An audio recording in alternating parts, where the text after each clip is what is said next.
नमस्ते, नमस्कार, जय हिंद, आदाब, भारत माता की जय। मैं सत्यम ठाकुर फिर से स्वागत करता हूँ आप लोगों को दरोगा अड्डा पे।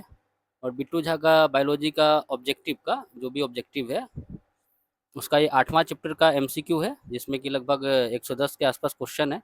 अगर इस रेस्पिरेशन चैप्टर से पौधा और मानव में श्वसन चैप्टर है, ये 8वां चैप्टर, इससे अगर क्वेश्चन आता है तो इवन एनडीए और बीपीएससी तक का इससे बाहर नहीं आएगा, ऐसा बिट्टू सर का दावा है। और देखा भी गया है, मैंने भी देखा है इसको एलिमिनेशन करके। तो चलिए शुरू करते हैं। और देखिए यहाँ पे 3 लिखा होगा दोस्तों, ऊपर में 3 लिखा है ना। तो 3 बार इस चैप्टर को हम ऑलरेडी पढ़ चुके हैं, चौथा बार में वीडियो बना रहे हैं, 3-4 बार और देखेंगे, पूरा तरह से कंठस्थ हो जाएगा। ठीक है, आप लोग भी चलिए मेरे साथ आइए और याद कीजिए। ठीक है, तो चलिए शुरू करते हैं। 8वां चैप्टर है, एक ही, इसका एक ही वीडियो बनेगा, एक ही में क्लियर हो जाएगा, दो नहीं बनेगा। इसका एक प्लेलिस्ट पड़ा हुआ है, आप देख लीजिएगा, ज्योग्राफी का भी, रोशन सर का द्वारा सबका। आप मेरे दरोगा अड्डा चैनल पर जाएंगे तो सारा प्लेलिस्ट आपको, एक तरह से पूरा सिलेबस है दरोगा का, इवन बीपीएससी प्रीलिम्स तक का। वनडे एग्जाम का जीएस के लिए दोस्तों आपको कहीं जाने की जरूरत नहीं है, फ्री में आपको यहाँ पे सब कुछ उपलब्ध कराया जाएगा। जो आपको याद है वो एक बार बोलेंगे, और जो आपको याद नहीं है उसको 4-5 बार बोल के याद करवाएंगे। ठीक है, चलिए याद करते हैं। पहला क्वेश्चन है, मानव में ऊर्जा निर्मुक्त करने की प्रक्रिया श्वसन कहलाती है। सॉरी सॉरी, मानव नहीं है, भोजन से। भोजन से ऊर्जा निर्मुक्त करने की प्रक्रिया श्वसन कहलाती है। भोजन से ऊर्जा निर्मुक्त करने की प्रक्रिया श्वसन कहलाती है। दूसरा क्वेश्चन है, श्वसन के दौरान कोशिकाओं में उत्पन्न ऊर्जा किस रूप में संचित होती है? तो एटीपी के रूप में। श्वसन के दौरान कोशिकाओं में उत्पन्न ऊर्जा किस रूप में संचित होती है? एटीपी के रूप में संचित रहती है, ये आप जानते भी हैं। तीसरा क्वेश्चन है, निम्नलिखित कथन पर विचार करना है और कौन सा सही है उसको चुनना है। तो जीवन के लिए श्वसन परम आवश्यक होता है, बिल्कुल। सांस नहीं लेंगे तो हम लोग 1 मिनट भी नहीं जी पाएंगे। ठीक है। दूसरा है कि विषाणु में श्वसन नहीं होता है, ये बात भी बिल्कुल सही है। तो जीवन के लिए श्वसन आवश्यक होता है और विषाणु में दोस्तों श्वसन नहीं होता है। किसमें श्वसन नहीं होता है? विषाणु में श्वसन नहीं होता है। चौथा है, कहता है कौन सा इसमें से कथन जो है वो सही नहीं है, गलत कौन है? तो गलत पढ़ने से पहले सही वाला पढ़ेंगे। कहता है कि श्वसन क्रिया के अंतर्गत शरीर में ऊर्जा का उत्पादन होता है, बिल्कुल सही बात है। श्वसन क्रिया के अंतर्गत शरीर में ऊर्जा का उत्पादन होता है। श्वसन अनिवार्य दैनिक क्रिया है। श्वसन अनिवार्य दैनिक क्रिया है जो शरीर के प्रत्येक कोशिकाओं में संपन्न होता है, बिल्कुल सही है। श्वसन अनिवार्य जैविक क्रिया है जो शरीर के प्रत्येक कोशिका में संपन्न होता है।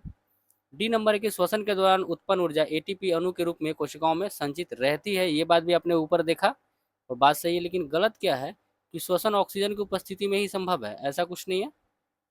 ठीक है, ऐसा कुछ नहीं है कि श्वसन ऑक्सीजन की उपस्थिति में ही संभव है। ठीक है, यही गलत है। चलिए 5वां नंबर क्वेश्चन देखेंगे। श्वसन किस प्रकार की क्रिया है? तो ये ऑक्सीकरण है। श्वसन दोस्तों ऑक्सीकरण है। श्वसन किस प्रकार की अभिक्रिया है? तो ऑक्सीकरण अभिक्रिया है। छठा है कि सूर्य प्रकाश का रूपांतरण किस रासायनिक ऊर्जा के रूप में होता है जो हमारे उपापचय में सीधे उपयोग होते हैं? तो वो हो जाएगा एटीपी। सूर्य प्रकाश का रूपांतरण किस रासायनिक ऊर्जा के रूप में होता है जो हमारे उपापचय में सीधे उपयोग होते हैं? वो हो जाएगा एटीपी। ठीक है, उसको ध्यान रखिएगा। 7वां नंबर क्वेश्चन देखेंगे। कहता है कि सभी जीवित कोशिकाओं में रासायनिक ऊर्जा का सार्वजनिक वाहक सभी जीवित कोशिकाओं में रासायनिक ऊर्जा का सार्वजनिक वाहक क्या है? तो एटीपी हो जाएगा। ठीक है, सभी जीवित कोशिकाओं में रासायनिक ऊर्जा का सार्वजनिक वाहक एटीपी हो जाएगा। ठीक है। कहता है 8वां के निम्नलिखित में किसका उपयोग मुख्यतः कोशिका द्वारा ऊर्जा उत्पादन के लिए होता है? तो ग्लूकोज। किसका उपयोग मुख्यतः कोशिका द्वारा ऊर्जा उत्पादन के लिए होता है? तो ग्लूकोज हो जाएगा। किसका उपयोग मुख्यतः कोशिकाओं द्वारा ऊर्जा उत्पादन के लिए होता है? तो वो हो जाएगा ग्लूकोज। ठीक है। 9वां क्वेश्चन है, निम्नलिखित कथन पर विचार करना है और कौन सा सही है वही चुनना है। ठीक है। तो दोस्तों श्वसन जो बिना ऑक्सीजन के होता है अवायवीय श्वसन कहलाता है। श्वसन दोस्तों बिना ऑक्सीजन के भी होता है, और वही अवायवीय जो बिना ऑक्सीजन का होता है ना, वह अवायवीय श्वसन कहलाता है। अवायवीय श्वसन में माइटोकॉन्ड्रिया की भूमिका नहीं होती है, ये बात बिल्कुल सही है कि अवायवीय श्वसन में दोस्तों माइटोकॉन्ड्रिया की कोई भूमिका नहीं होती है। अवायवीय श्वसन में माइटोकॉन्ड्रिया की कोई भूमिका नहीं होती, ये बात सही है। कहता है कि वायवीय श्वसन केवल सूक्ष्म जीवों में ही होता है, बिल्कुल गलत है, ऐसा कुछ नहीं है। अगला क्वेश्चन है कि ग्लाइकोलाइसिस कहाँ संपन्न होता है? तो कोशिका द्रव में। ग्लाइकोलाइसिस कहाँ संपन्न होता है? कोशिका द्रव में। ग्लाइकोलाइसिस कहाँ संपन्न होता है? कोशिका द्रव में। क्रेब्स चक्र क्या होता है, कहाँ होता है? माइटोकॉन्ड्रिया में। क्रेब्स चक्र कहाँ होता है? माइटोकॉन्ड्रिया में। क्रेब्स चक्र कहाँ होता है? माइटोकॉन्ड्रिया में। क्रेब्स चक्र कहाँ होता है? माइटोकॉन्ड्रिया में। ठीक है। अगला क्वेश्चन है कि अनॉक्सी या अवायवीय शोषण में ग्लूकोज के अपूर्ण विघटन के फलस्वरूप क्या बनता है? अल्कोहल और कार्बन डाइऑक्साइड। अनॉक्सी या अवायवीय शोषण में ग्लूकोज के अपूर्ण विघटन के फलस्वरूप क्या बनता है? तो अल्कोहल एवं कार्बन डाइऑक्साइड। अनॉक्सी या अवायवीय शोषण में ग्लूकोज के अपूर्ण विघटन के फलस्वरूप बनता है अल्कोहल और दोस्तों कार्बन डाइऑक्साइड। 13 नंबर क्वेश्चन है, अनॉक्सी या अवायवीय शोषण में ग्लूकोज के अपूर्ण विघटन का कारण क्या है? अनॉक्सी या अवायवीय शोषण में ग्लूकोज के अपूर्ण विघटन का कारण क्या है? अनॉक्सी या अवायवीय शोषण में ग्लूकोज के अपूर्ण विघटन का कारण क्या बनता है? क्या बनता है कह रहा है, तो लैक्टिक अम्ल बनता है दोस्तों, इसको आप याद रखिएगा, लैक्टिक अम्ल बनता है। निम्नलिखित कथन पर विचार करना है, कौन सा सही है उसको चुनना है। ठीक है। सभी कोशिकाएं ऊर्जा उत्पन्न करने के लिए ऑक्सीजन प्रयोग नहीं करते हैं। ये बात बिल्कुल सही है कि सभी के सभी कोशिका ऊर्जा उत्पन्न करने के लिए ऑक्सीजन प्रयोग नहीं करती है, ये बात सही है। दूसरा है कि कोशिकाओं में ऊर्जा ऑक्सीजन के बिना भी उत्पन्न हो सकता है, ये बात भी बिल्कुल सही है। दोनों का दोनों सही है। 15 नंबर क्वेश्चन है, कार्बन डाइऑक्साइड जल और ऊर्जा प्रदान करने के लिए पाइरूवेट का विखंडन किसमें होता है? कार्बन डाइऑक्साइड जल और ऊर्जा प्रदान करने के लिए पाइरूवेट का विखंडन किसमें होता है? तो वो हो जाएगा माइटोकॉन्ड्रिया में। ठीक है। कार्बन डाइऑक्साइड जल और ऊर्जा प्रदान करने के लिए पाइरूवेट का विखंडन किसमें होता है? तो माइटोकॉन्ड्रिया में होता है। 16 नंबर है, वायवीय या ऑक्सी श्वसन के संबंध में कौन सा कथन सही नहीं है, माने कौन सा गलत है? वायवीय या ऑक्सी श्वसन के संबंध में दोस्तों कहता है, समझिएगा कि वायवीय या ऑक्सी श्वसन के संबंध में कौन सा कथन सही नहीं है, माने कौन गलत है। सबसे पहले हम सही वाला देखेंगे। वायवीय श्वसन ऑक्सीजन की उपस्थिति में ही होता है, ये बात 100% सही है। वायवीय श्वसन ऑक्सीजन की उपस्थिति में होता है। वायवीय श्वसन एक कोशिकीय जीवों में नहीं होता है, ये बात भी बिल्कुल सही है। जो वायवीय श्वसन है ना, वो एक कोशिकीय जीवों में होता ही नहीं है। वायवीय श्वसन में अत्यधिक ऊर्जा निर्मुक्त होता है, ये बात भी सही है। वायवीय श्वसन में अत्यधिक ऊर्जा निर्मुक्त होता है, बात सही है। लेकिन जो गलत है बी नंबर, उसको देखिए, कहता है वायवीय श्वसन के लिए कोशिका में माइटोकॉन्ड्रिया होना आवश्यक है। बिल्कुल गलत, बिल्कुल गलत, ऐसा जरूरत नहीं है, अनिवार्य है, ऐसा कुछ नहीं है। ठीक है। चलिए अगला क्वेश्चन देखेंगे, 17 नंबर। वायवीय श्वसन में होता है ग्लाइकोलाइसिस तथा क्रेब्स चक्र। वायवीय श्वसन में होता है ग्लाइकोलाइसिस तथा क्रेब्स चक्र। वायवीय श्वसन में होता है ग्लाइकोलाइसिस तथा क्रेब्स चक्र। वायवीय श्वसन में होता है ग्लाइकोलाइसिस तथा क्रेब्स चक्र होता है, इसको याद रखिएगा। 18 नंबर है कि ऑक्सीजन के उपलब्ध नहीं होने से पाइरूवेट का परिवर्तन जंतुओं में किस यौगिक में होता है? ऑक्सीजन के उपलब्ध नहीं होने से पाइरूवेट का परिवर्तन जंतुओं में किस यौगिक में होता है? तो लैक्टिक अम्ल में। ऑक्सीजन के उपलब्ध नहीं होने से पाइरूवेट का परिवर्तन जंतुओं में किस यौगिक में होता है? तो लैक्टिक अम्ल में होता है। 19 है कि श्वसन प्रक्रिया में खाद्य पदार्थ का क्या होता है? तो विघटन या अपघटन। श्वसन प्रक्रिया में खाद्य पदार्थ का विघटन या अपघटन होता है। श्वसन क्रिया में खाद्य पदार्थ का विघटन या अपघटन होता है, ये बात सही है। 20 है कि श्वसन किस प्रकार की अभिक्रिया है? तो ऑक्सीकरण भी है, ऊष्माक्षेपी है, जैव रासायनिक अभिक्रिया, तीनों का तीनों है। श्वसन किस प्रकार की अभिक्रिया है? तो श्वसन ऑक्सीकरण भी होता है, ऊष्माक्षेपी भी होता है, जैव रासायनिक अभिक्रिया भी होता है। ठीक है। तो श्वसन, ऑक्सीकरण, ऊष्माक्षेपी और जैव रासायनिक अभिक्रिया, ये तीनों का तीनों होता है। 21 है कि निम्नलिखित कथन पर विचार करना है और इसमें से क्या करना है, सही वाला को चुनना है। ठीक है, सही वाला को चुनना है। ठीक है। चलिए तो देखते हैं यहाँ पे कहता है कि एटीपी एक प्रकार का जैव ऊर्जा है, एकदम सही है। जैव ऊर्जा मतलब सजीव। एटीपी एक प्रकार का जैव ऊर्जा है, एकदम सही बात है। एटीपी एक प्रकार का जैव ऊर्जा है। और साथ ही साथ यहाँ पे दूसरा कहता है कि ग्लूकोज को कोशिकीय ईंधन कहा जाता है, ये बात भी बिल्कुल सही है। ग्लूकोज को कोशिकीय ईंधन कहते हैं, ग्लूकोज को कोशिकीय ईंधन कहते हैं। 22 नंबर है, निम्नलिखित में किस प्रकार के श्वसन में अधिक ऊर्जा उत्पन्न होता है? तो वायवीय श्वसन में, आप ऊपर भी देखे हैं। अगला है कि ग्लाइकोलाइसिस का अंतिम उत्पाद क्या होता है? तो पारुविक अम्ल होता है। ग्लाइकोलाइसिस का अंतिम उत्पाद दोस्तों पारुविक अम्ल होता है।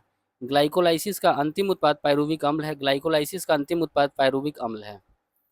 क्रेब्स चक्र में के अंतिम में क्या बनता है? तो CO2 प्लस H2 में कार्बन डाइऑक्साइड और जल बनता है। क्रेब्स चक्र के अंतिम में दोस्तों बनता है कार्बन डाइऑक्साइड और जल। क्रेब्स चक्र के अंतिम में बनता है कार्बन डाइऑक्साइड और जल। क्रेब्स चक्र को अन्य किस नाम से भी जाना जाता है? तो साइट्रिक अम्ल चक्र भी कहते हैं, ट्राई कार्बोक्सिलिक अम्ल चक्र भी कहते हैं और TCA चक्र भी कहते हैं। ठीक है, यहाँ पे ध्यान दीजिएगा। 25 नंबर फिर से कि क्रेब्स चक्र को अन्य किस नाम से जाना जाता है? तो साइट्रिक अम्ल से भी जाना जाता है, ट्राई कार्बोक्सिलिक अम्ल चक्र से भी जाना जाता है और TCA चक्र से भी जाना जाता है। तो क्रेब्स चक्र को अन्य किस नाम से जाना जाता है? साइट्रिक अम्ल चक्र से, ट्राई कार्बोक्सिलिक अम्ल चक्र से और TCA चक्र से भी जाना जाता है। 26 नंबर है कि ईस्ट द्वारा निम्नलिखित प्रक्रिया संपन्न होती है फर्मेंटेशन माने किण्वन में। ईस्ट द्वारा निम्नलिखित प्रक्रिया संपन्न होती है। ईस्ट द्वारा क्या प्रक्रिया संपन्न होती है? तो फर्मेंटेशन या किण्वन संपन्न होता है। ईस्ट के द्वारा फर्मेंटेशन या किण्वन संपन्न होता है। 27 से कोशिका के अंदर वायवीय श्वसन का केंद्र है माइटोकॉन्ड्रिया। कोशिका के अंदर वायवीय श्वसन का केंद्र है माइटोकॉन्ड्रिया। कोशिका के अंदर दोस्तों, कोशिका के अंदर वायवीय श्वसन का केंद्र होता है माइटोकॉन्ड्रिया। ये बात बिल्कुल सही है। 28 नंबर क्वेश्चन देखेंगे। वायवीय श्वसन के दौरान एक ग्लूकोज अणु से कितने ATP अणु का निर्माण होता है? तो 2 ATP का निर्माण होता है। वायवीय श्वसन के दौरान एक ग्लूकोज अणु से अवायवीय श्वसन के दौरान अवायवीय श्वसन के दौरान अवायवीय श्वसन के दौरान एक ग्लूकोज अणु से कितना ATP निकलता है? तो 2 ATP निकलता है। ठीक है, इसको याद रखिए। तीव्र शारीरिक क्रिया के दौरान पेशिया में उत्पन्न होने वाले ऐंठन का क्या कारण है? लैक्टिक अम्ल का जमाव हो जाता है, इसीलिए। तीव्र शारीरिक क्रिया दोस्तों, तीव्र शारीरिक क्रिया के दौरान पेशिया में उत्पन्न होने वाले ऐंठन का क्या कारण है? लैक्टिक अम्ल हो जाएगा। ठीक है, अगला है गर्म पानी से स्नान करने अथवा शरीर का मालिश करने से पेशी ऐंठन आराम मिलता है। क्यों? क्योंकि दोस्तों रक्त का संचार बढ़ जाता है। बिल्कुल सही है। पेशी कोशिका में ऑक्सीजन की आपूर्ति बढ़ जाती है। ये बात भी सही है। लैक्टिक अम्ल का कार्बन डाइऑक्साइड तथा जल में विखंडन हो जाता है। ठीक है, ये तीनों का तीनों सही है। कहता है कि गर्म पानी से स्नान करने से शरीर का मालिश करवाने से पेशिया ऐंठन से आराम मिलता है, क्योंकि रक्त संचार बढ़ जाता है, पेशिया कोशिकाओं में ऑक्सीजन की आपूर्ति बढ़ जाती है। लैक्टिक अम्ल का कार्बन डाइऑक्साइड तथा जल में विखंडन हो जाता है। ये बात भी सही है। चलिए 31 नंबर क्वेश्चन देखेंगे। कहता है निम्नलिखित कथन पर विचार, कौन सा कथन सही नहीं है, माने कौन गलत है, यही पूछ रहा है। तो देखिए, वायवीय श्वसन का प्रथम चरण कोशिका द्रव में तथा द्वितीय चरण माइटोकॉन्ड्रिया में पूरा होता है। 100% सही बात कहा है कि वायवीय श्वसन का प्रथम चरण कोशिका द्रव में, वायवीय श्वसन का प्रथम चरण कोशिका द्रव में तथा द्वितीय चरण माइटोकॉन्ड्रिया में पूरा होता है। सही है। अवायवीय श्वसन की पूरी प्रक्रिया कोशिका द्रव में ही संपन्न होती है। ये बात भी सही है। अवायवीय श्वसन की जो पूरी, देखिए वायवीय श्वसन का तो 2 चरण में होता है, प्रथम चरण कोशिका द्रव में तथा द्वितीय चरण माइटोकॉन्ड्रिया में, लेकिन अवायवीय श्वसन की पूरी प्रक्रिया कोशिका द्रव में ही संपन्न होती है। याद रखिएगा। C नंबर है कि पायरुवेट अम्ल का कोशिका में अवायवीय श्वसन में होता है। पायरुवेट अम्ल का कोशिका में अवायवीय श्वसन होता है। ये बिल्कुल सही है। D नंबर है कि अवायवीय श्वसन के दौरान कोशिका द्रव में पायरुवेट अम्ल नहीं बनते हैं। बिल्कुल नहीं बनता है। ठीक है, अवायवीय श्वसन के दौरान कोशिका द्रव में पायरुवेट अम्ल बनता है। अवायवीय श्वसन के दौरान कोशिका द्रव में पायरुवेट अम्ल बनता है। 32 नंबर क्वेश्चन देखेंगे। जीवाणुओं में श्वसन से क्या उत्पन्न होता है? जीवाणुओं में अब अगर श्वसन होगा तो क्या उत्पन्न होता है? तो अल्कोहल, कार्बन डाइऑक्साइड तथा ATP तीनों होता है। जीवाणु में श्वसन से क्या उत्पन्न होता है? तो अल्कोहल, कार्बन डाइऑक्साइड और ATP। जीवाणु में श्वसन से क्या उत्पन्न होता है? अल्कोहल, कार्बन डाइऑक्साइड तथा ATP। चलिए 33 नंबर क्वेश्चन देखें। कहता है जंतु में अनॉक्सी श्वसन क्या क्या उत्पन्न होता है, तो लैक्टिक अम्ल तथा एटीपी। जंतु में अगर अनॉक्सी श्वसन होगा ना तो क्या क्या उत्पन्न होगा, लैक्टिक अम्ल तथा एटीपी होगा, लैक्टिक अम्ल तथा एटीपी, ठीक है। ग्लूकोज के एक अणु के पूर्ण ऑक्सीकरण के फलस्वरूप ग्लूकोज के एक अणु के पूर्ण ऑक्सीकरण के फलस्वरूप कितने एटीपी का निर्माण होता है, तो 38। ग्लूकोज के एक अणु के पूर्ण ऑक्सीकरण के फलस्वरूप कितने एटीपी का निर्माण होता है, तो 38 एटीपी का दोस्तों निर्माण होता है, इसको याद रखिएगा। 35 नंबर है कि बाह्य श्वसन के अंतर्गत शामिल है सांस लेना, सांस छोड़ना, ठीक है। बाह्य श्वसन के अंतर्गत शामिल है सांस लेना और सांस छोड़ना, बाह्य श्वसन के अंतर्गत है सांस लेना और सांस छोड़ना। अच्छा, पौधा में श्वसन किस भाग के द्वारा होता है, जड़ में भी श्वसन होता है, पत्ती में भी और तना में भी। पौधा में जो श्वसन होता है किस भाग के द्वारा होता है, जड़, पत्ती, तना, तीनों में। पौधा में श्वसन किस भाग के द्वारा होता है, जड़, पत्ती, तना, तीनों में होता है, ठीक है। अगला है 37 नंबर की वायुमंडलीय ऑक्सीजन पौधा में किस अंगों में प्रवेश करती है, वो हो जाएगा रंध्र में, वात रंध्र में और अंतराकोशिकीय स्थान में। वायुमंडलीय ऑक्सीजन पौधा में किस अंगों द्वारा प्रवेश करता है, जो वायुमंडल का ऑक्सीजन है ना वो पौधा में किस अंगों के द्वारा प्रवेश करता है, तो रंध्र के द्वारा, वात रंध्र के द्वारा और अंतराकोशिकीय स्थान के द्वारा, ठीक है।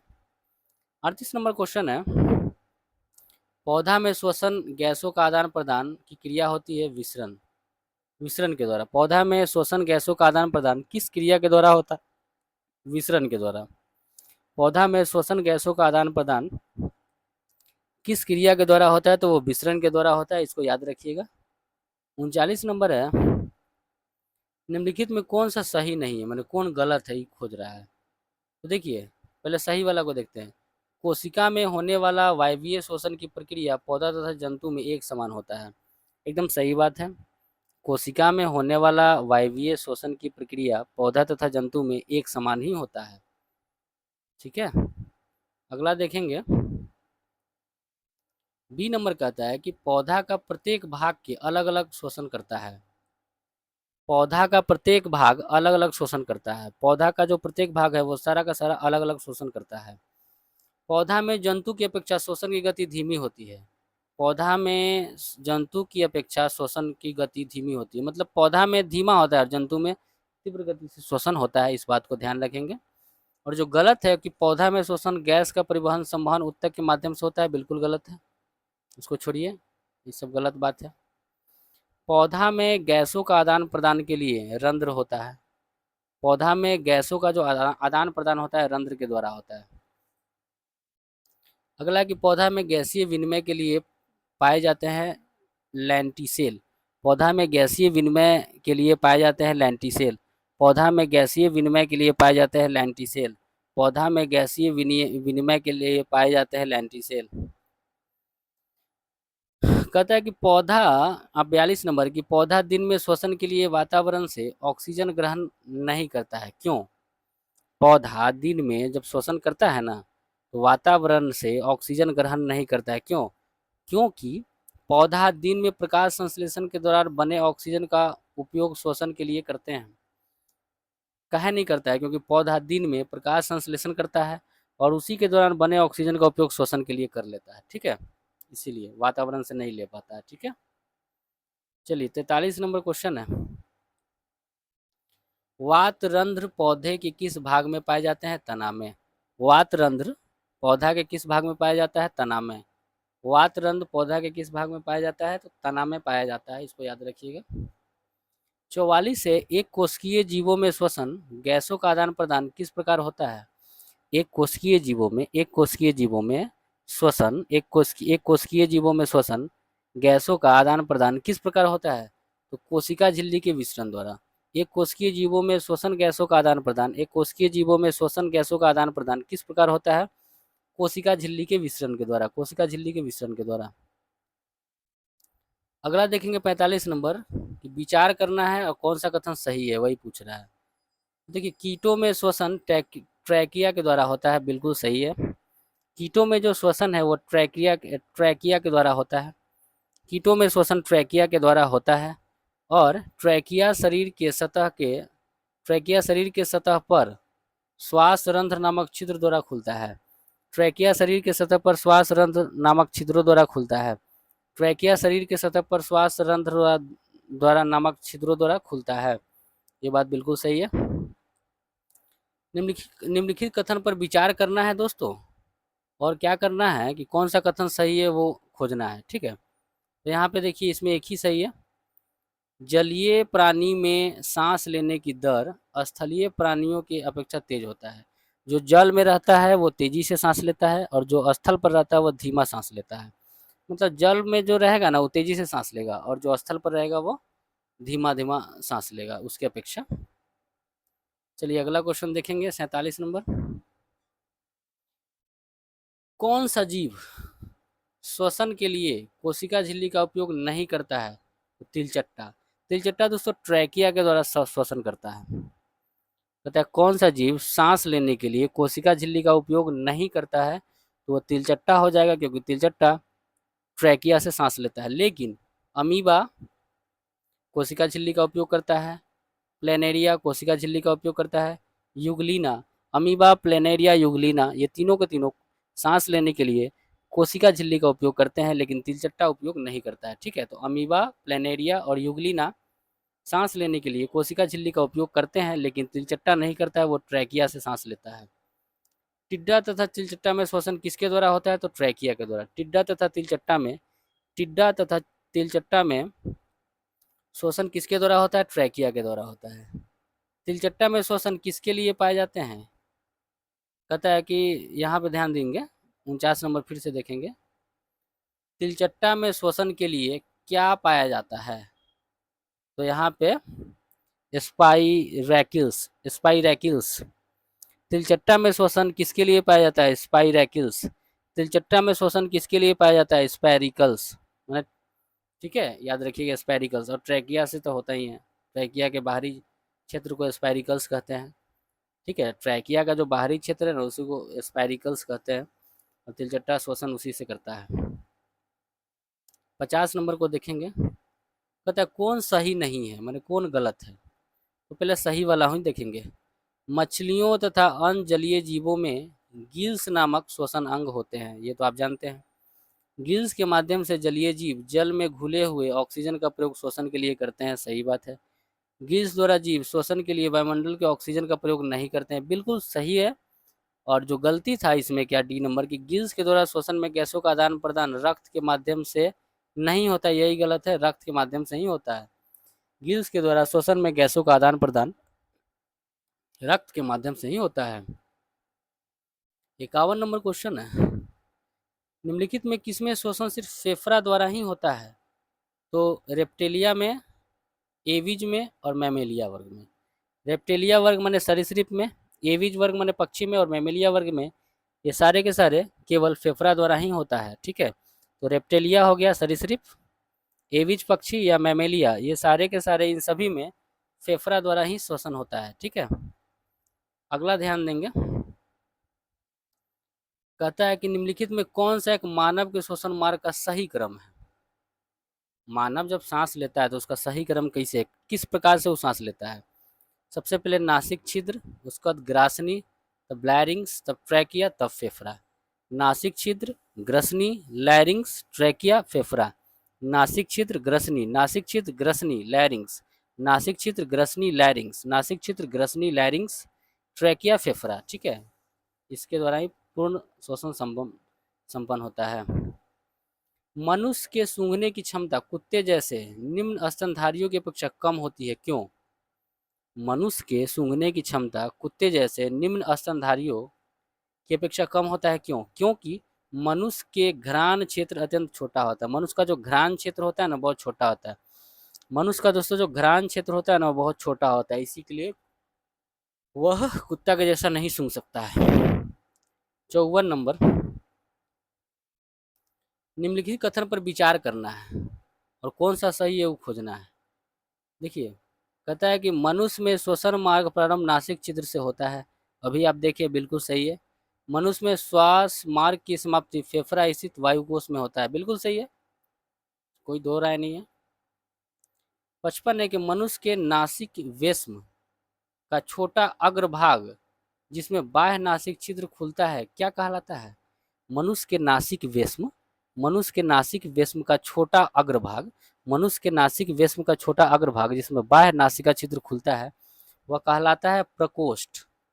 ठीक है, जिसको पहला क्षेत्र कहते हैं और घ्राण क्षेत्र दूसरा क्षेत्र होता है, तो प्रकोष्ठ होगा। ठीक है, कहता है मनुष्य के नासिक वेश्म का छोटा अग्रभाग जिसमें बाह्य नासिक छिद्र खुलता है वह कहलाता है प्रकोष्ठ। ठीक है, 56 नंबर है कि मनुष्य सांस द्वारा लिए गए हवा की सुगंध तथा दुर्गंध की पहचान तब कर पाता है। मनुष्य सांस द्वारा लिए गए हवा की सुगंध तथा दुर्गंध की पहचान तब कर पाता है जब हवा नासिक वेश्म में पहुंचती है। जब जो हवा है वो नासिक वेश्म में पहुंचती है, जब हवा नासिक वेश्म में पहुंचती है। ठीक है, इसको याद रखिएगा। अच्छा, 57 है कि मानव के श्वसन पथ में ट्रेकिया की लंबाई कितनी होती है? मानव के श्वसन पथ में ट्रेकिया की लंबाई लगभग कितना होता है? 11 सेंटीमीटर, मतलब 11 से 12 सेंटीमीटर। मानव के श्वसन पथ में ट्रेकिया की लंबाई होता है 11 से 12 सेंटीमीटर। अगला 58 नंबर है कि नासिक वेश्म की दीवार जो टेढ़ी मेढ़ी घुमावदार प्लेट की तरह होती है उसको क्या कहते हैं? नासिक वेश्म की दीवार जो टेढ़ी मेढ़ी घुमावदार प्लेट की तरह होती है उसको कहते हैं कांची, कहते हैं कांची। नासिक वेश्म की दीवार जो टेढ़ी मेढ़ी घुमावदार प्लेट की तरह होता है उसको कहते हैं कांची। निम्नलिखित में कौन सा एक मानव श्वसन तंत्र का हिस्सा नहीं है? तो गिल्स नहीं है, रक्त श्वसन तंत्र का हिस्सा है, श्वास नली है, नासिका वेश्म है, लेकिन गिल्स तो मछलियों में पाया जाता है, ये नहीं होगा, जलीय जीवों में पाया जाता है। 60 नंबर क्वेश्चन है कि मानव शरीर में स्थित कौन सी रचना वक्ष गुहा के को उदर गुहा से अलग करता है? मानव शरीर में स्थित कौन सी रचना, मानव शरीर में स्थित कौन सी रचना वक्ष गुहा को उदर गुहा से अलग करता है? तो वो हो जाएगा डायफ्राम। वक्ष गुहा को उदर भाग से अलग करता है डायफ्राम, वक्ष गुहा को उदर भाग से अलग करता है डायफ्राम। 61 नंबर क्वेश्चन देखेंगे। फेफड़ा की संरचनात्मक तथा क्रियात्मक इकाई वायु कोश है। फेफड़ा की संरचनात्मक तथा क्रियात्मक इकाई दोस्तों वायु कोश हो जाएगा। ग्रसनी किस मानव तंत्र के अंतर्गत आती है? ग्रसनी किस मानव तंत्र के अंतर्गत आता है? तो पाचन तंत्र और श्वसन तंत्र दोनों के अंतर्गत आता है। ग्रसनी किस मानव तंत्र के अंतर्गत आता है? तो पाचन तंत्र और श्वसन तंत्र दोनों के अंतर्गत आता है। अब कहता है कि श्वसन नली मतलब ट्रैकिया, श्वसन नली ट्रैकिया की दीवार चपटी क्यों होती है? तो चपटी इसलिए होती है कि उपास्थि युक्त छल्लों के कारण, उपास्थि युक्त छल्लों के कारण श्वसन नली की दीवार चपटी क्यों होती है?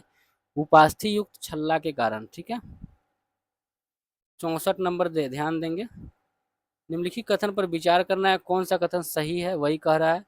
तो श्वास नली वक्ष गुहा में पहुंचते ही दो श्वसनियों में विभाजित हो जाती है।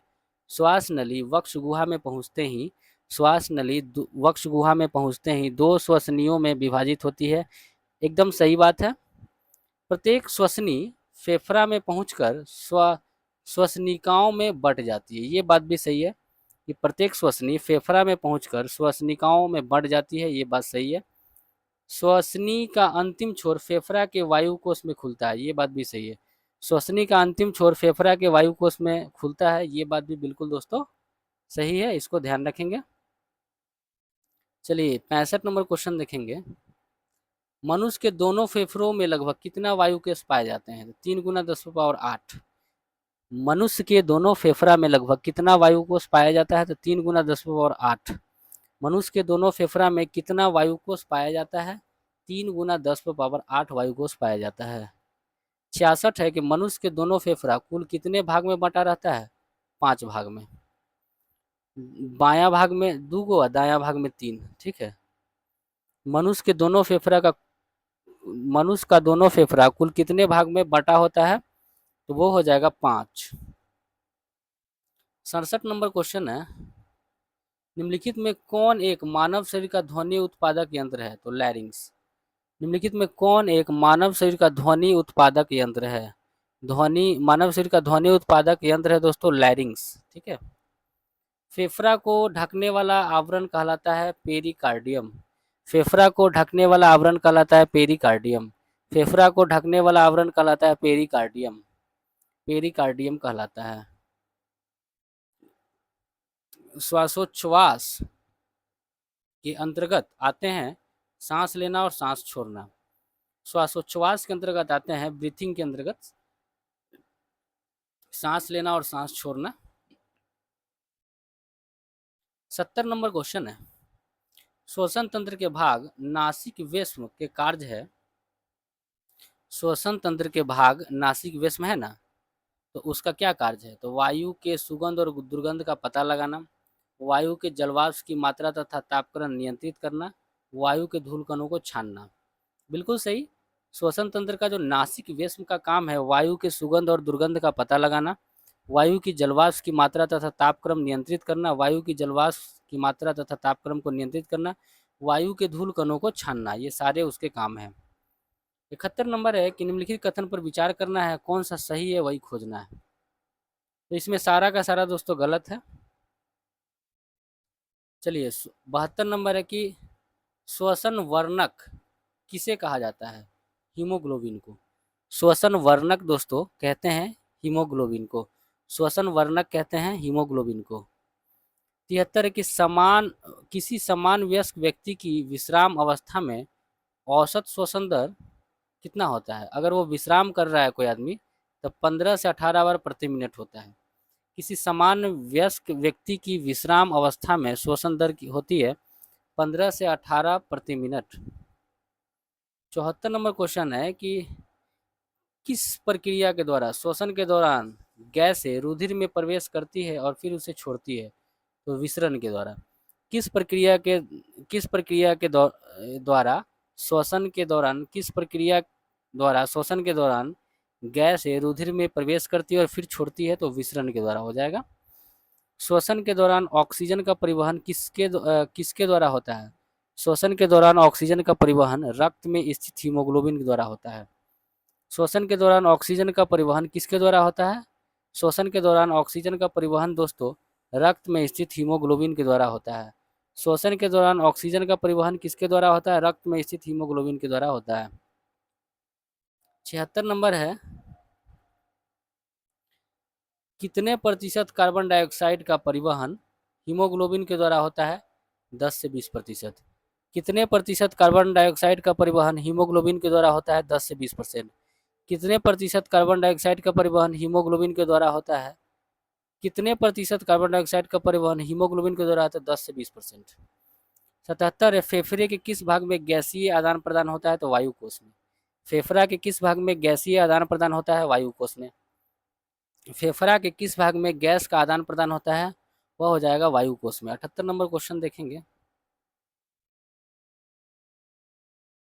अंतः श्वसित वायु मतलब सांस लेने के समय अंतः श्वसित वायु तथा उच्च वसित वायु, उच्च वसित वायु मतलब छोड़ने वाला सांस, तो अंतः श्वसित वायु और उच्च वसित वायु में ऑक्सीजन का प्रतिशत कितना होता है? देखिए अंतः श्वसित वायु में 21% होगा, अंतः श्वसित वायु में 21% ऑक्सीजन आदमी लेता है और उच्च वसित वायु में 16%, 16.4% छोड़ देता है। तो अंतः श्वसित वायु में 21% श्वसन ऑक्सीजन लेता है और उच्च वसित वायु में दोस्तों 16.4% छोड़ देता है ऑक्सीजन। ठीक है, इसको याद रखिएगा। अगला है कि मनुष्य के श्वासोच्छ्वास में बाहर निकली ऑक्सीजन की मात्रा 16% होता है। वही अभी आप ऊपर देखें कि मनुष्य के श्वासोच्छ्वास माने छोड़ने के समय बाहर निकली ऑक्सीजन 16% होता है, माने 16.4, वही 16 पकड़िए। मनुष्य के श्वासोच्छ्वास में बाहर निकली कार्बन डाइऑक्साइड की मात्रा 4% होता है। मनुष्य के श्वासोच्छ्वास में बाहर निकली कार्बन डाइऑक्साइड की मात्रा 4%। मनुष्य के श्वासोच्छ्वास में बाहर निकली कार्बन डाइऑक्साइड की मात्रा 4%। ऑक्सीजन निकलता है 16.4% या 16% और कार्बन डाइऑक्साइड 4% होता है। ठीक है, आगे बढ़ते हैं। डीऑक्सीजिनेटेड हीमोग्लोबिन युक्त रक्त का रंग कैसा होता है? तो बैगनी होता है। डीऑक्सीजिनेटेड हीमोग्लोबिन युक्त रक्त का रंग होता है बैगनी। डीऑक्सीजिनेटेड हीमोग्लोबिन युक्त रक्त का रंग दोस्तों बैंगनी होता है हाइपोक्सा, हाइपोक्सा, हाइपोक्सिया, हाइपोक्सिया उस स्थिति को कहते हैं जब, हाइपोक्सिया उस स्थिति को कहते हैं जब रक्त में ऑक्सीजन की सांद्रता में कमी आ जाती है। हाइपोक्सिया उस स्थिति को कहते हैं जब रक्त में ऑक्सीजन की सांद्रता में कमी आ जाती है। हाइपोक्सिया उस स्थिति को कहते हैं जब रक्त में ऑक्सीजन की सांद्रता में कमी आ जाती है। 83 है कि ऊंचाई पर चढ़ने पर श्वसन दर बढ़ जाता है। ऊंचाई पर चढ़ेंगे तो श्वसन दर बढ़ जाता है। एक श्वासोच्छ्वासन में श्वास द्वारा अंदर ली गई तथा बाहर निकाली गई हवा का आयतन क्या कहलाता है? तो टाइडल आयतन कहलाता है। एक श्वासोच्छ्वास में श्वास द्वारा अंदर ली गई, एक श्वासोच्छ्वास में श्वास द्वारा अंदर ली गई तथा बाहर निकाली गई हवा का आयतन कहलाता है टाइडल आयतन, टाइडल आयतन कहलाता है। अगला है कि हीमोग्लोबिन से जुटकर CO2 क्या बनाता है? हीमोग्लोबिन से जुटकर, हीमोग्लोबिन से जुटकर CO2 बनाता है कार्बोक्सी हीमोग्लोबिन। हीमोग्लोबिन से जुटकर CO2 बनाता है, CO2 बनाता है कार्बोक्सी, कार्बोक्सी हीमोग्लोबिन बनाता है। ठीक है। 86 नंबर क्वेश्चन देखेंगे। मनुष्य के फेफड़ा का महत्तम आयतन कितना होता है? मनुष्य के फेफड़ा का महत्तम आयतन 5400 से 6000 ml होता है। मनुष्य के फेफड़ा का महत्तम आयतन होता है, फेफड़ा का क्षमता वो 5400 से 6000 ml होता है। मनुष्य के फेफड़ा का महत्तम आयतन 5400 से 6000 ml होता है। फेफड़ा का विशिष्ट आयतन कितना होता है? 1.5 से 2 लीटर। फेफड़ा का अवशिष्ट आयतन, फेफड़ा का अवशिष्ट आयतन होता है 1.5 से 2 लीटर। फेफड़ा का अवशिष्ट आयतन दोस्तों 1.5 से 2 लीटर होता है। 88 नंबर क्वेश्चन को देखेंगे। श्वसन की जैविक क्षमता होती है 3400 से 4800 ml। ठीक है। श्वसन की जैविक क्षमता होती है 3400 से 4800 ml। श्वसन की जैविक क्षमता होती है 3400 से 4800 ml। 89 है बिना किसी अतिरिक्त प्रयास के मनुष्य कितनी हवा सांस लेता है? 500 ml। बिना किसी अतिरिक्त प्रयास के, बिना किसी अतिरिक्त प्रयास के मनुष्य कितनी हवा सांस में लेता और छोड़ता है? 500 ml। बिना किसी अतिरिक्त प्रयास के मनुष्य कितनी हवा सांस लेता और छोड़ता है? 500 ml, 500 मिलीलीटर। 90 कहता है कथन पर विचार करना है, कौन सा कथन सही है उसको खोजना है। तो श्वसन की प्रक्रिया जीव जंतुओं तथा पेड़ पौधों में सभी समान रूप से होता है। बिल्कुल सही है, लेकिन दोस्तों श्वसन पेड़ पौधों में थोड़ा सा कम होता है, माने स्पीड जो होता है वो थोड़ा धीमी गति से होता है। तो श्वसन की प्रक्रिया जीव जंतु तथा पेड़ पौधों सभी में समान रूप से होता है, बिल्कुल सही। अच्छा, श्वासोच्छ्वास प्रक्रिया जीव जंतुओं तथा पेड़ पौधों में अलग अलग तरीके से होता है, ये बात भी बिल्कुल सही है। श्वासोच्छ्वास प्रक्रिया, श्वसन तो समान होता है लेकिन श्वास लेना और छोड़ना वो दोनों में अलग अलग होता है। पौधों में थोड़ा धीमा होता है और मनुष्य में जंतु में थोड़ा उससे तीव्र गति से होता है। मनुष्य के पसलियों के बीच कौन सी मांसपेशियां पाई जाती है? इंटरकॉस्टल। मनुष्य के पसलियों के बीच कौन सी मांसपेशियां पाई जाती है? इंटरकॉस्टल। मनुष्य के पसलियों के बीच कौन सी मांसपेशियां पाई जाती है? इंटरकॉस्टल। मनुष्य के पसलियों के बीच कौन सी मांसपेशियां पाई जाती है? मनुष्य का पसली है ना, उसके बीच कौन सी मांसपेशियां पाई जाती है? इंटरकॉस्टल पाई जाता है। ठीक है। निम्नलिखित में किस में श्वसन दर सर्वाधिक होता है? तो शिशु में, बच्चों में श्वसन दर सर्वाधिक होती है। किसमें श्वसन दर सर्वाधिक होता है? शिशु में। किसमें श्वसन दर सर्वाधिक होता है? शिशु में होता है। ठीक है। अगला देखिए 93 नंबर। हृदय, हृदय खांच पाया जाता है बायां फेफड़ा में। हृदय खांच पाया जाता है बाएं फेफड़ा में। हृदय खांच पाया जाता है बाएं फेफड़ा में। हृदय खांच पाया जाता है बायां फेफड़ा में। 94 है निम्नलिखित में कौन सा मानव ट्रैकिया के संबंध में सही नहीं है? मानव का जो ट्रैकिया है ना, ट्रैकिया उसके संबंध में सही नहीं है। तो पहले सही वाला देखेंगे। मानव ट्रैकिया रक्त से भरा रहता है, बिल्कुल सही। मानव ट्रैकिया रक्त से भरा रहता है, सही बात है। मानव ट्रैकिया शाखित तथा रक्त से भरी होती है। मानव ट्रैकिया शाखित तथा रक्त से भरी होती है, सही है। यह शाखित तथा वायु एवं रक्त से भरी रहती है, ये बात भी सही है। ये कहता है कि गलत वाला क्या कहता है कि यह शाखित तथा वायु से भरी रहती है, ये गलत है। शाखित तथा वायु एवं रक्त से भरी होती है, ये होगा सही। 95 नंबर कहता है कि विचार करना है। अब कौन सा इसमें विचार तो करना है और क्या करना है 95 नंबर, कौन सा सही है, विचार करना है कौन सा सही है, वही कह रहा है। मनुष्य के फेफड़ा में स्वयं फैलाव एवं सिकुड़ने का गुण नहीं होता है। मनुष्य के फेफड़ा में स्वयं फैलने सिकुड़ने का गुण नहीं होता है। एक सेकेंड दोस्तों, 95 नंबर क्या कहा, सही है, कौन सा सही है, तो स्वयं थोड़े ना, यहाँ पे देखिए समझिए, मनुष्य के फेफड़ा में स्वयं फैलने सिकुड़ने का गुण नहीं होता, जब सांस लेंगे या छोड़ेंगे तभी सिकुड़ेगा फैलेगा, ठीक है, स्वयं नहीं होता है। अंतः शोषण के समय डायफ्राम पीछे खिसक कर तथा पसलियां बाहर की ओर फैलकर फेफड़ा के आयतन को बढ़ाते हैं, ये बात सही है। अंतः शोषण के समय डायफ्राम पीछे खिसक कर तथा पसलियां बाहर की ओर फैलकर फेफड़े के आयतन को बढ़ाता है, ये बात सही है। बाह्य शोषण के समय डायफ्राम ऊपर उठता है, बाह्य शोषण के समय डायफ्राम ऊपर उठता है तथा पसलियां अंदर की ओर आ जाती है जिसमें फेफड़ा सिकुड़ जाता है। समझिए इसको फिर से। सबसे पहले कहा कि मनुष्य का जो फेफड़ा है ना उसमें स्वयं फैलने सिकुड़ने का गुण नहीं पाया जाता है, ये बात सही है। अंतः शोषण के समय क्या होता है कि डायफ्राम पीछे खिसक कर तथा पसलियां बाहर की ओर फैलकर फेफड़ा का आयतन को बढ़ा देता है। अंतः शोषण के समय डायफ्राम पीछे खिसक जाता है तथा पसली बाहर की ओर फैल जाती है जिससे फेफड़ा का आयतन बढ़ जाता है। अच्छा, अब बाह्य श्वसन के समय क्या होता है कि डायफ्राम ऊपर उठता है तथा पसलियां अंदर की ओर चली जाती है जिससे फेफड़ा सिकुड़ जाता है। तो तीनों का तीनों सही है। 96 नंबर क्वेश्चन देखेंगे दोस्तों। कहता है कि शोषण गुणांक या शोषण भाग बराबर, शोषण गुणांक या शोषण भाग बराबर होता है विमोचन CO2 का आयतन बटा अवशोषित CO2 का आयतन। शोषण गुणांक या शोषण का भाग बराबर होता है विमोचन CO2 का आयतन बटा अवशोषित ऑक्सीजन का आयतन। विमोचित CO2 का आयतन बटा अवशोषित ऑक्सीजन का आयतन, विमोचित कार्बन डाइऑक्साइड का आयतन, विमोचित कार्बन डाइऑक्साइड का आयतन बटा अवशोषित ऑक्सीजन का आयतन, ये आपका हो जाएगा शोषण गुणांक या शोषण दर का भाग, ठीक है।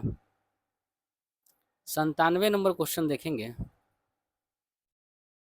मनुष्य के फेफड़ा का पूर्ण रूप से, मनुष्य के फेफड़ा का पूर्ण रूप से ऑक्सीजन रहित हो जाने की स्थिति को क्या कहते हैं। मनुष्य के फेफड़ा का पूर्ण रूप से ऑक्सीजन रहित हो जाने की क्रिया को एनॉक्सिया कहते हैं, एनॉक्सिया कहते हैं। मनुष्य के फेफड़ा का पूर्ण रूप से ऑक्सीजन रहित हो जाने की स्थिति को एनॉक्सिया कहते हैं, ये बात अपने आप में बिल्कुल सही है। और अब 98 नंबर क्वेश्चन देखेंगे कि निम्नलिखित कथन पर विचार करना है कौन सा कथन सही है। तो मनुष्य एक फेफड़ा पर जीवित नहीं रह सकता है, ये बात सही है। मनुष्य एक फेफड़ा पर जीवित नहीं रह सकता है, ये बात सही है। गलत वाला कहता है कि मनुष्य एक फेफड़ा पर जीवित रह सकता है परंतु उसकी कार्य क्षमता कम हो जाए, ये गलत है। एक फेफड़ा पर जीवित नहीं रहेगा, दो फेफड़ा चाहिए। 99 है कि मानव रक्त में अधिकांश कार्बन डाइऑक्साइड का परिवहन होता है प्लाज्मा में प्लाज्मा में बाइकार्बोनेट आयन के रूप में। कहता है कि मानव रक्त में अधिकांश कार्बन डाइऑक्साइड का परिवहन होता है, मानव रक्त में अधिकांश कार्बन डाइऑक्साइड का परिवहन होता है प्लाज्मा में कार्बोनाइट्रेट आयन के रूप में, प्लाज्मा में बाइकार्बोनेट आयन के रूप में, प्लाज्मा में बाइकार्बोनेट आयन के रूप में, प्लाज्मा में बाइकार्बोनेट आयन के रूप में। 100 नंबर क्वेश्चन है,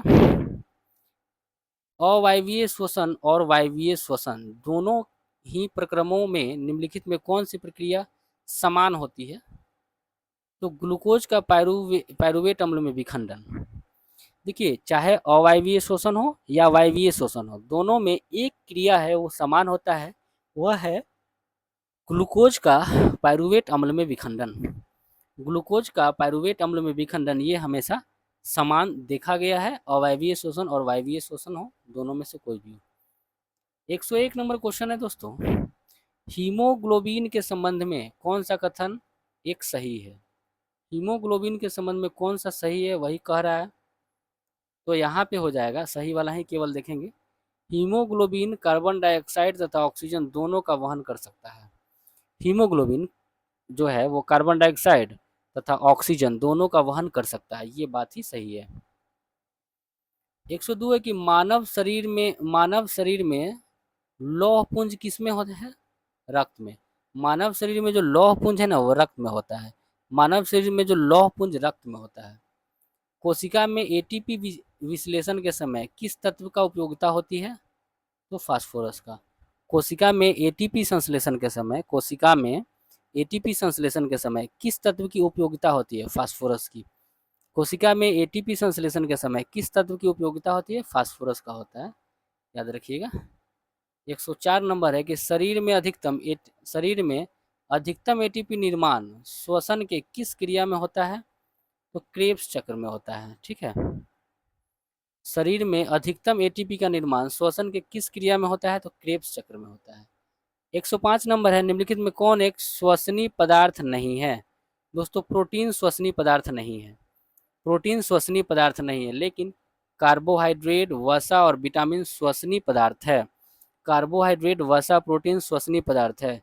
कार्बोहाइड्रेट, वसा और प्रोटीन श्वसनीय पदार्थ है, लेकिन प्रोटीन श्वसनीय पदार्थ नहीं है। 106 नंबर क्वेश्चन है, हमारे फेफड़ा में डैश कोशिका होती है? 300 मिलियन कोशिका होती है। 300 मिलियन। हमारे फेफड़ा में लगभग 300 मिलियन कोशिका होती है। हमारे फेफड़ा में लगभग 300 मिलियन कोशिका होती है। मानव श्वसन में क्या छोड़ता है? तो कार्बन डाइऑक्साइड छोड़ता है। दोस्तों उम्मीद करते हैं सेशन आपको काफ़ी अच्छा लगा होगा, काफ़ी इन्जॉय किए होंगे। 2-3 बार आप इस वीडियो को सिर्फ देख लीजिए, काम आपका बन जाएगा। अगर इस चैप्टर से क्वेश्चन आया तो इससे बाहर नहीं आएगा, ये सर का दावा है और हमने भी देखा है।